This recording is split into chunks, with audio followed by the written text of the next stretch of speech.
CURES is sponsored by Wheeler Health's Better Choice program. More at wheelerhealth.org.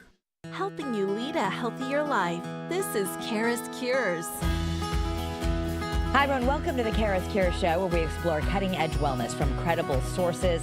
It's actually one of our favorite times when we get to have a little free therapy from Dr. Laura Saunders, who's a psychologist at the Institute of Living, joining us, of course, for a mental health boost. But since it is Stress Awareness Month in April, we're actually going to be talking about the difference between stress and anxiety. Hi, Doc. Thanks for being here. Thank you for having me, Kara. So I think we use this interchangeably in language. We'll say, I'm so stressed, I'm so anxious, and really there are some differences between stress and anxiety that you'd like us to understand. There are differences. I'm not saying there aren't overlaps, but there are actual differences between stress and anxiety.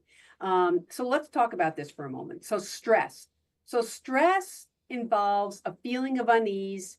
It's typically meant to be more short term in response to a specific either external threat or challenge, or a stressor, or a precipitant, or something that is kind of triggering the stress. It doesn't mean that stress can't be additive or chronic when you have kind of stressor after stressor that you don't kind of manage in the best way possible. Stress.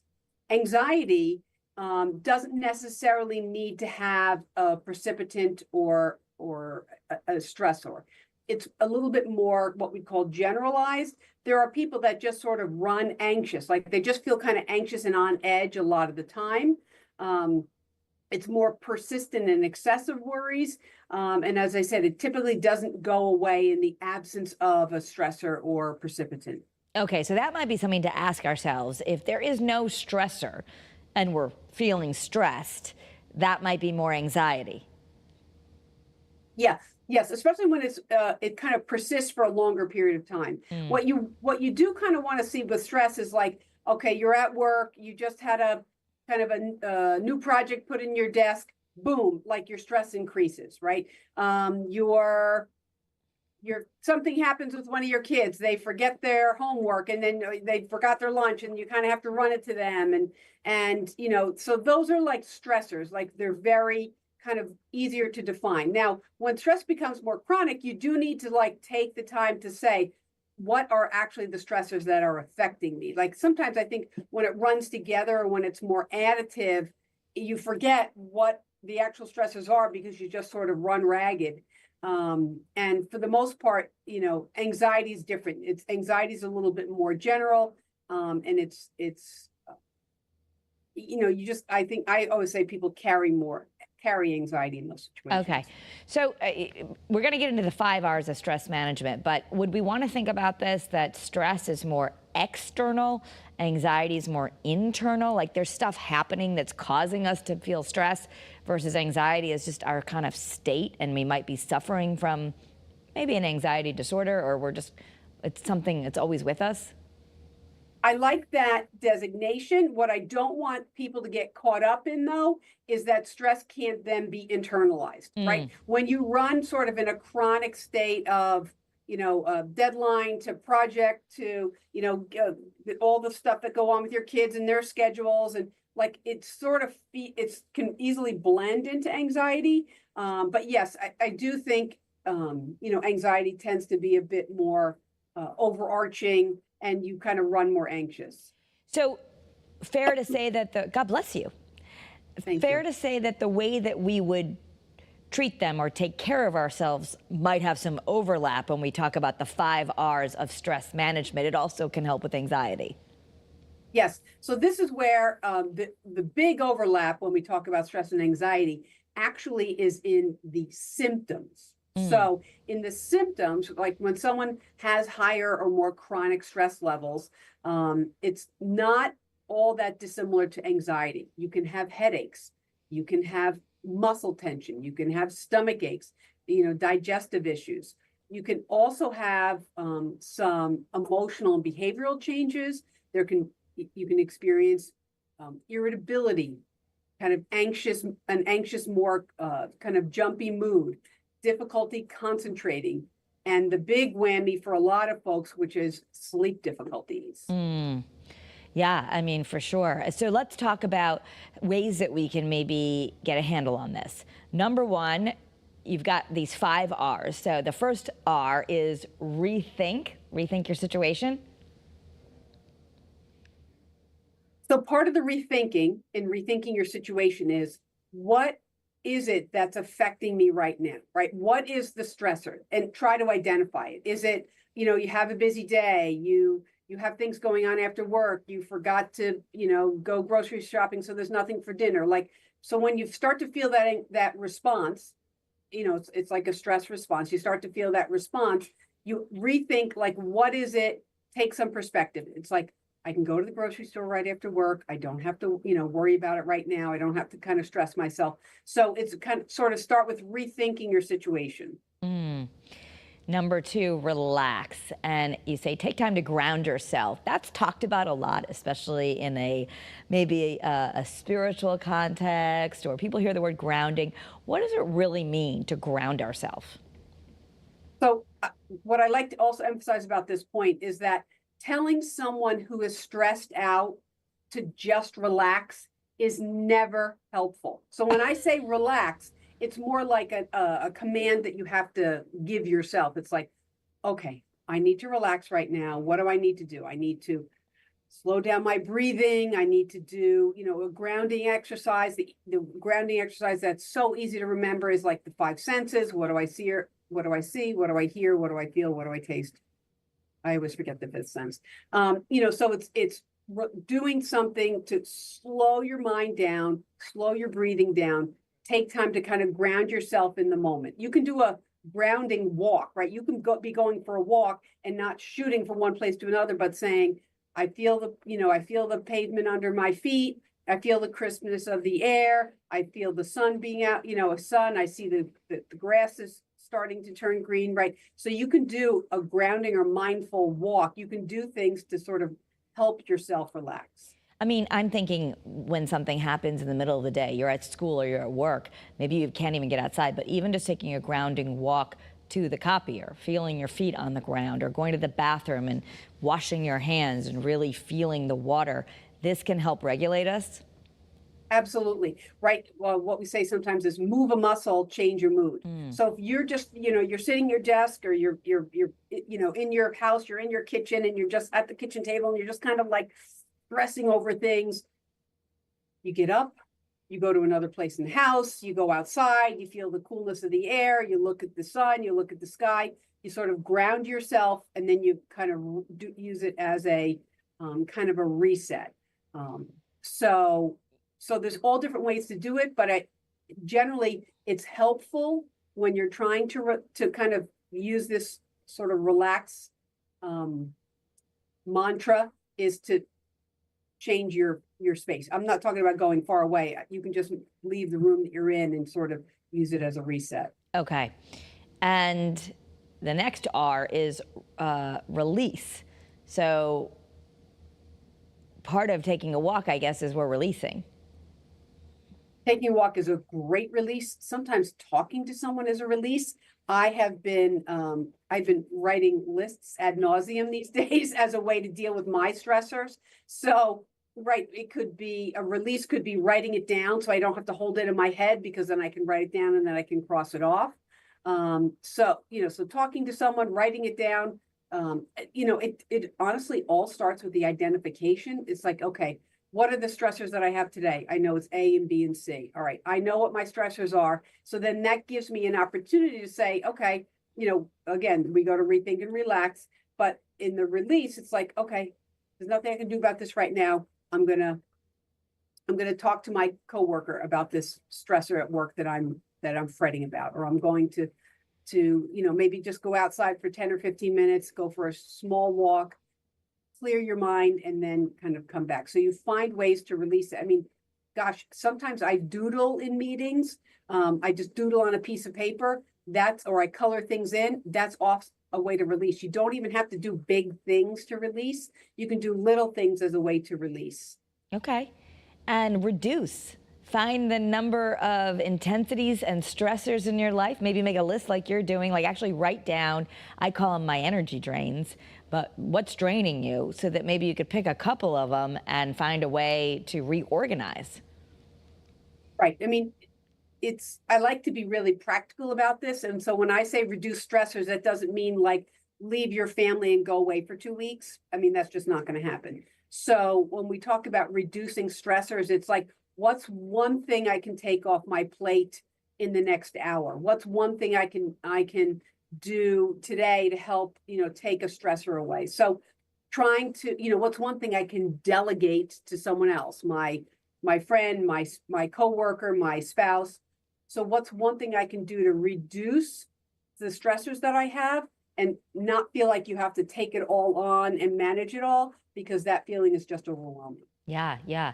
I agree with you with the writing. I think sometimes when I put it on a list, it's out there, and then you can actually, if time management is the issue, or also stretch thin, when you start writing how long it's going to take you to do everything, you realize, oh, it's not as long as I think. Sometimes just starting. Or you find that one thing you hate. We talked about this earlier. I really find grocery shopping draining. You have to be very organized. You have to get all the stuff. You have to carry it back. You have to talk to a lot of people. So I've decided that I spend less money, and it's a lot less time if I do online grocery shopping, or send my husband, who really loves to talk to the lady at the cheese counter. Right. And that's it. That's delegating, right? That's perfect.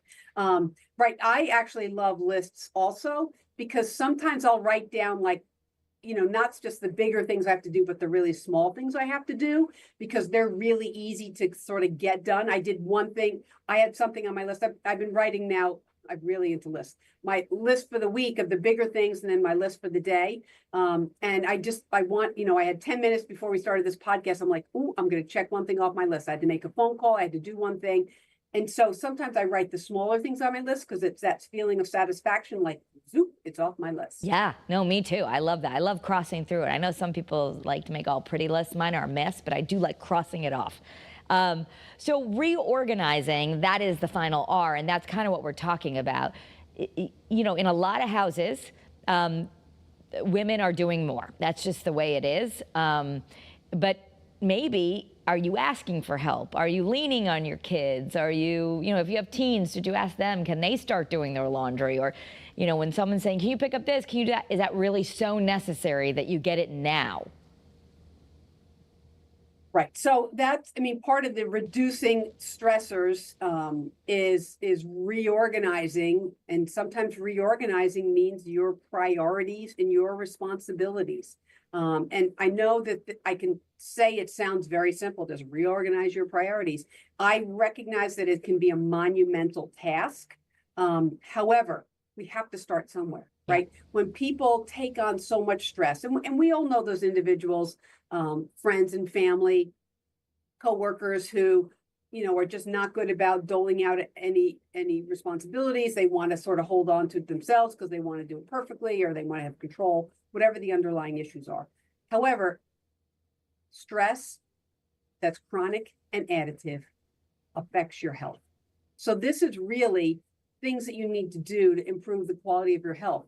If you're having digestive issues, if you're having heart palpitations, if you're having regular headaches, if you're having physical symptoms, because stress really, it's like Zoom, high cortisol levels, affects you. It makes your heart race. It affects your breathing. It affects all these things. And remember, stressors, if we go back to the cave people days, right? Stressor was when the saber-toothed tiger came to the front of your cave and you had to boom, you had to address it, right? That's what that cortisol is meant to do. But when that cortisol is running through your body all the time, it really does do wear and tear. I've been listening to a lot of podcasts lately.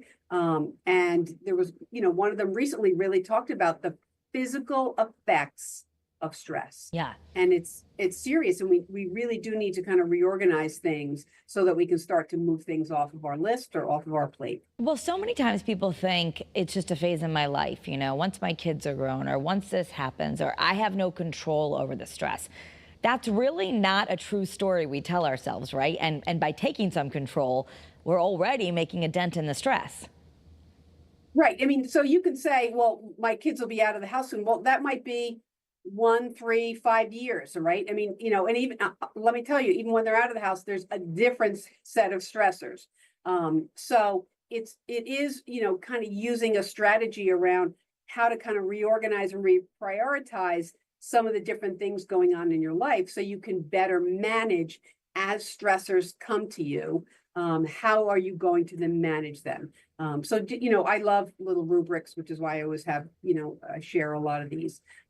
So it's using a rubric like this: rethink, relax, release, reduce, and then reorganize, and kind of chipping away at things. I can't wait for my life to start in X number of years when my children are out of the house, or children are back in the house, or when I retire, or whatever, whatever it is that you're putting it off to. You need to start today to reduce one thing, to cross one thing off your list, to find a way to reorganize or make some changes today and not continually put it off to the future.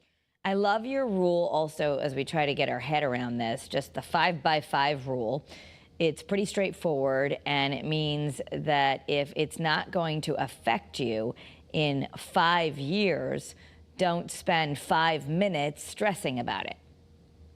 So I heard Cher say this on a talk show at one point, and I love Cher. And clearly she's been a very successful person who's managed a lot of things in her life. And right, if it's not going to affect me, if it really won't matter in 5 years, I probably shouldn't spend more than 5 minutes or so kind of stressing about it. Yeah.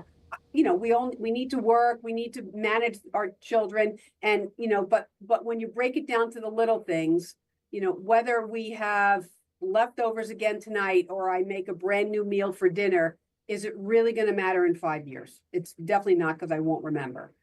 So to put a lot of energy into things, and honestly, sometimes it feels like wasteful energy into stressors, things that you don't have much control over, and obviously won't matter in 5 years. Does it really require you to stress yourself out over it for hours and hours a day? I mean, that's where when we pause, it matters so much, right? If we can just remind ourselves to pause, because so much of it's automatic. Yeah, I can do that. Let me finish that. Let me finish that. We just get like good at doing stuff, or thinking we have to do something, and we should do something. I know from taking yoga classes, they'll talk about that we hold all of our shoulds in our shoulders, a lot of tension. So even asking yourself or changing the verbiage of I could do that rather than I should do that or I have to do that could make a difference. So I love when we use language and communication as a way to reframe things. And that's what you're doing there, right? So I should do this and I should do that and I should be doing all these things. Well, I can do this and I can do this, but with, sometimes I have to make some hard choices. So it really is moving away from all those shoulds. It's also stepping away from feeling like you have to control so much of what's going on. And so like really taking a deep dive into sort of the way that you view your life and the way that you view the people around you, and taking the opportunity to share, release things when you can, release responsibilities or delegate things. Doing some of these things really becomes life-changing. Yeah. We're going to take a quick break while we hear from a sponsor. We're going to come back and talk about more ways to not only manage and understand the difference between stress and anxiety, but ways that we can really make a dent in it today. So stay with us. Struggling with gambling? Wheeler Health's Better Choice program offers personalized support and treatment to help you regain control. Visit WheelerHealth.org to learn more and take the first step towards recovery today.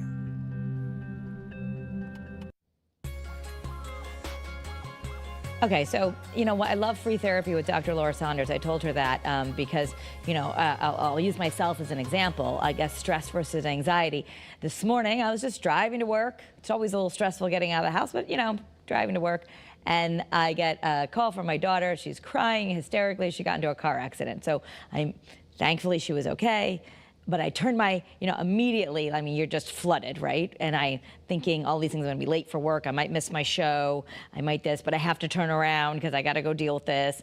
So that state, I did practice some grounding, and thankfully she was okay, and I took care of what we needed to do. She was a mess and so dysregulated that I felt like as a mother, I almost had to show her like, how it's okay, it's okay. And then I got in the car back to work, and I could feel it. I mean, it was lingering in your body. So what do we do when we're just like, I'm like stressed and I just need to feel better. I want to feel better now. I couldn't change the fact that there was a car accident, but sometimes we can't change what's happened, but we just need to feel better fast. Well, that's a great example of really how parents often hold on to the stress or anxiety of their children, right? And yes, in the face of a crisis, we want to kind of show that we're calm and managing things and have a sense of control, however fleeting that might be. And so we want to manage it, but sometimes holding all of that then causes it to really kind of weigh on our shoulders. So that example that you gave is beautiful, because then you get in the car and you realize like now your shoulders are hunched over, you're leaning over, you need to get to work, you got to drive a little fast.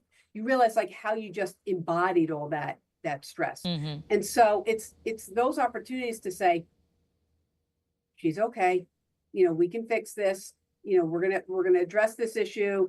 I can't do anything about it right now. She can get, like that you break things down into their smaller parts. And that's how you better manage this, pretty major stressor.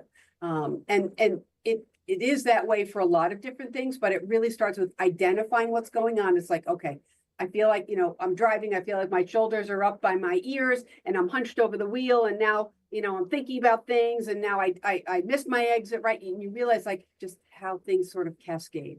So stopping, taking some deep breaths, giving yourself the privilege of having the oxygen run through your body and your brain to give you a way to think a little bit more clearly, and then step into it. Because the reality is when there are greater stressors, that people who carry stress, there's no necessarily magic pill to take, right? There are only lifestyle changes or thinking changes as a way to manage those stressors. Yeah, and I did tell Helena, my daughter, and I also didn't have any with me, but I did come and immediately make myself a cup of tea when I got to work, because I know that chamomile can actually help, but also just the act of drinking the tea. I asked her to drink a big glass of water before she drove to school because she was just very dysregulated. So there are physical things that we can do to regulate ourselves, like just little things. I guess a mantra to keep in mind, like what's one thing I can do right now? Right, and that another great example, right? The act of making tea is, you're waiting for the water to boil, or you're getting the tea bag, you're putting the tea bag in the mug, right? All of those steps are grounding yourself in the moment. Like, I know that this cup of tea is going to help me feel better. So it's those kinds of activities. And for someone, it could be like, I just need to go for a short walk. I just need to go I need to go outside. Or if you're, if it's too cold, you're inside. I'm just going to leave my office. I'm going to walk the hallway. I'm going to go downstairs. I'm going to walk the other hallway. And then I'm going to come back up, because I don't want to take a long break, but I just need a few minutes. Deep breathing, doing things to slow your breathing down. And that helps slow your heart rate down, and that improves your thinking, because now oxygen is flowing all through your brain and your body. So it's, it could be listening to music. Sometimes I like to do some, not video games, but like a little game just to like distract me and give me a few moments just to kind of take some deep breaths. So whatever it is that you do, as I said, I doodle sometimes in meetings when there's like a lot going on and like, I just want to doodle. So whatever you need to do to help yourself, do those little things. When they're bigger stressors, you need to do bigger things, or you need to do the little things for a longer period of time. Yeah, so if you have a mantra that works for you, It'd be great to think of one, but you might have to say it more times if it's a bigger stressor. Or what about, so maybe you've done your walk, you've taken care of your physical needs, hunger, thirst, those kinds of things.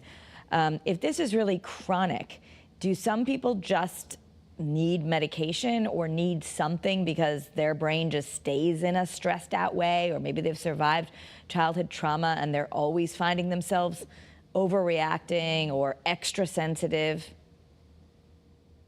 So what you're talking about there is like those additive layers that I mentioned. And when it becomes real additive like that, and then now it's kind of blends into more like of a generalized anxiety. You're just on a constant state of alert, like something bad's going to happen. I know something bad's going to happen, right? You engage in what we call catastrophic thinking or black and white thinking. So now it's kind of morphed into something bigger. I mean, there are opportunities to, sometimes a little bit of medication if you need, if your body and your mind is in so much distress that you can't think clearly, you can't manage even the little stresses that come your way. Sometimes, an anti-anxiety medication prescribed by a provider can be helpful, but I really want to emphasize that the way that you deal with a lot of these things is by identifying what's going on, doing things, coming up with strategies. I don't care if you bring your crochet needles with you to work and when you're in breaks or when you're in meetings, you crochet as a way to release things. There have to be some lifestyle changes as well. I'm not saying sometimes medication can't be helpful if it has morphed into something bigger, or if it taps into underlying vulnerabilities. If you're someone who's had trauma in your life, or you just carry underlying anxiety, you're prone to depression, stress can really trigger those underlying issues. Medication can be helpful in those circumstances, but we still can't take away from the fact that we need to make some lifestyle changes. Yeah, so even if you are able or want, some people don't want, but if you want pills, you still need the skills. And how long does it take to get good at this? Well, I mean, people say it takes a week, it takes 2 weeks, it takes 21 days. I don't even want to put a number out there because I don't want people to set themselves up for failure. Like they did some grounding 2 days in a row, and then they forgot a day. So now they're giving up because it wasn't 7 days. Each and every day, we have opportunities to do some things to help ourselves feel better, to reduce the stressors in our life, to share some responsibility, to reorganize things. We have opportunities each and every day. And if you miss a day or two because you got caught up, you just restart the next day, and you do the things that you need to do to help yourself and kind of reduce that stress, because stress has such negative effects on your health. Yeah, important. It's so important to put yourself on your list, especially as we talk about Stress Awareness Month, whether it be stress, whether it be anxiety, just being aware of it, knowing some things, start creating your toolbox. All of these are great ideas. I encourage everyone to share this podcast with someone who's stressed, which is just about everybody, and learn some skills as we get a little free therapy from Dr. Laura Saunders at the Institute of Living. Thank you so much, Dr. Saunders, for being with us. Thank you, Kara. All right, everyone, have a great day and be well. You can also follow me on social media at Kara Sundlin. I do like to share this positive content there. Have a great day. CURES is sponsored by Wheeler Health's Better Choice program. More at wheelerhealth.org.